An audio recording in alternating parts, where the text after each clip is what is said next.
नमस्कार। मैं GRS news के लिए गिरीश सिकरवार। आज के इस ब्लॉग में मैं बात करूंगा इंडिया गठबंधन की। वो इंडिया गठबंधन जिसने कि सत्ताधारी दल को नाको चने चबा रखे हैं और सत्ताधारी दल इंडिया गठबंधन की रणनीति को लेकर निरंतर अपनी नीतियों को बदल रही है। आपने देखा होगा कि विशेष सत्र बुला के उन्होंने महिला आरक्षण विधेयक को किस तरह से पारित कराया। सब सर्वसम्मत से पारित बिल को राजनीतिक फायदा उठाने के लिए भारतीय जनता पार्टी किस प्रकार से जगह जगह कार्यक्रम कर रही है और ये दर्शाने का प्रयास कर रही है कि जो विपक्षी लोग हैं वो महिला आरक्षण के पक्ष में नहीं थे, केवल इस डर के कारण कि अगर वो इस बिल का समर्थन नहीं करेंगे तो महिलाएं उनको मत नहीं देंगी।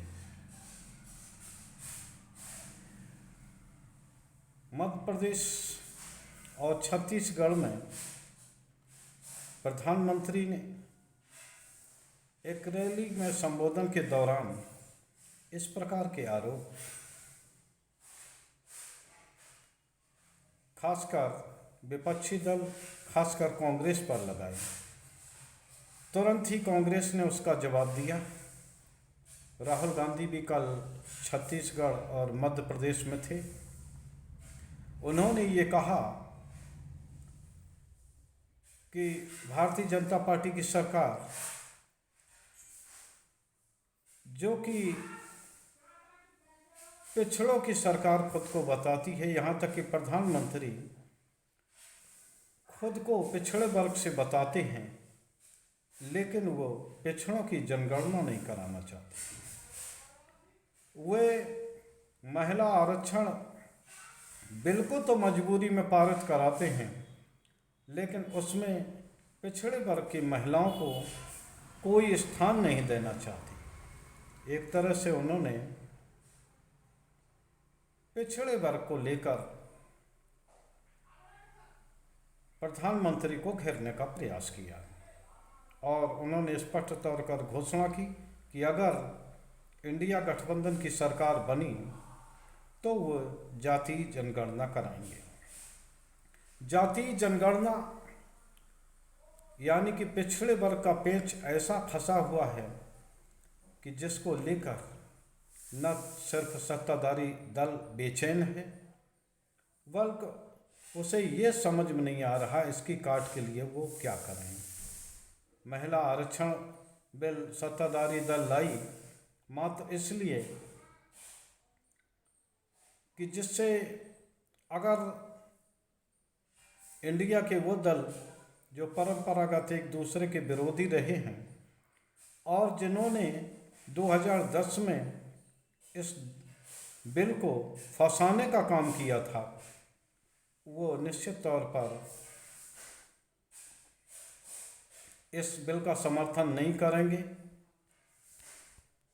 इसी योजना के तहत भारतीय जनता पार्टी की सरकार ने वो कमियां रखी जो कमियां 2010 के बिल में कांग्रेस सरकार ने रखी थी। उसका मात्र यही उद्देश्य था कि वो विपक्षी दल राजद या जदयू कहिए आप, उन्होंने समाजवादी पार्टी जिन्होंने कि पिछड़ों को आरक्षण न मिलने की दशा में इस बिल को रोक दिया था, लेकिन इंडिया गठबंधन कहिए राजनीतिक मजबूरी हो सकती है या वो इस योजना को समझ गए कि आखिर चुनावी काल में जा रही सरकार के ने किस योजना के तहत महिला आरक्षण का बिल लाया है, तो निश्चित तौर पर इस बिल को लेकर उन्होंने सर्वसम्मत से इस बिल को पारित करा दिया।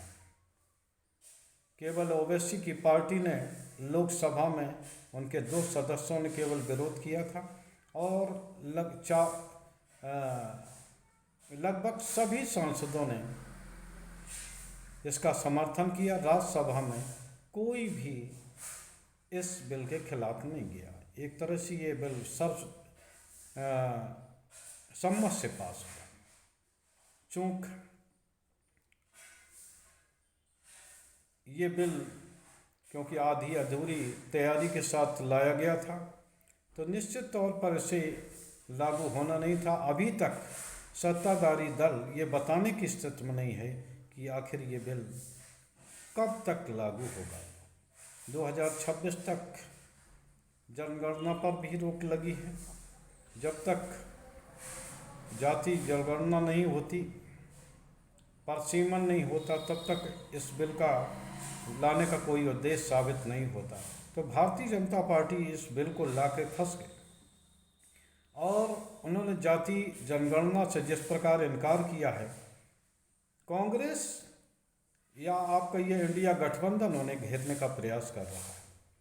तो एक तरह से भले ही प्रधानमंत्री खुद को पिछड़े वर्ग का साबित करते रहें, लेकिन सभी लोग जानते हैं कि 2008 से पहले उनकी जो घाची बिरादरी है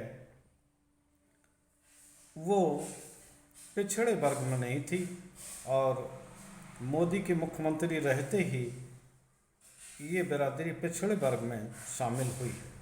तो लिहाजा उनका, मोदी का ये कहना कि वो पिछड़े वर्ग से हैं और विपक्षी दलों का ये कहना कि मोदी जन्मजात पिछड़े नहीं हैं, एक ऐसा दांव है जिसने कि सत्ताधारी दल को फंसा के रख दिया।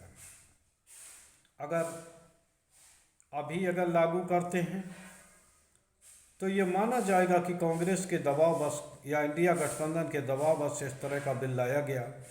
अगर इसे लागू करने में देरी होती है तो 2024 के इलेक्शन में निश्चित तौर पर जिस प्रकार कांग्रेस ने जाति जनगणना को, पिछड़े वर्गों की जाति जनगणना को मुद्दा बनाने का प्रयास किया है, महिला आरक्षण में भी वो जो दांव सत्ताधारी दल ने खेला था वो उनके लिए उल्टा पड़ने वाला है।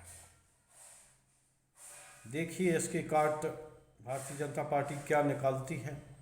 जिस प्रकार कांग्रेस मुद्दों पे आधारित बात कर रही है, महंगाई, भ्रष्टाचार, बेरोजगारी पर बात कर रही है, जाति जनगणना पे बात कर रही है और पिछड़ी महिलाओं को आरक्षण के दायरे में लाने की बात कर रही है, उसको देखकर ऐसा लगता है कि निश्चित तौर पर भारतीय जनता पार्टी ने जो महिला आरक्षण के सहारे विपक्षी गठबंधन में फूट का जो दांव चला था वो उनके लिए उल्टा पड़ गया है और उनके सामने ये अब रास्ता नहीं बच रहा कि आखिर वो इससे बचने के लिए क्या करें।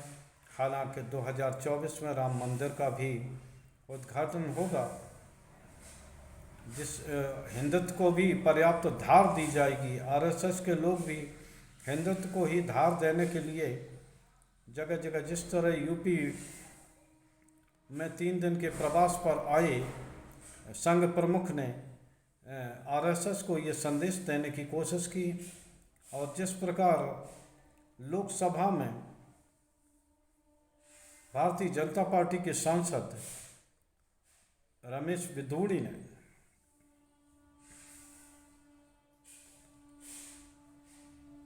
बसपा के सांसद दानिश अली के खिलाफ जिस तरह के शब्दों का प्रयोग किया, तो ये बात तय है कि भाजपा हिंदुत्व की ओर बढ़ेगी, क्योंकि अगर पिछड़े में वो फंसती है तो निश्चित तौर पर उसे नुकसान उठाना पड़ेगा।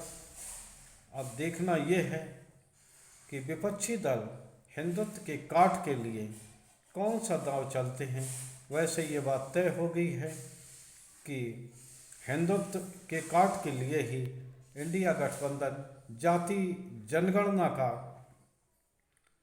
मुद्दा लेकर आई है।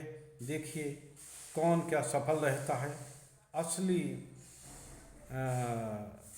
संकेत तब मिलेंगे जब पांचों राज्यों के विधानसभा के आम चुनाव के रिजल्ट आएंगे।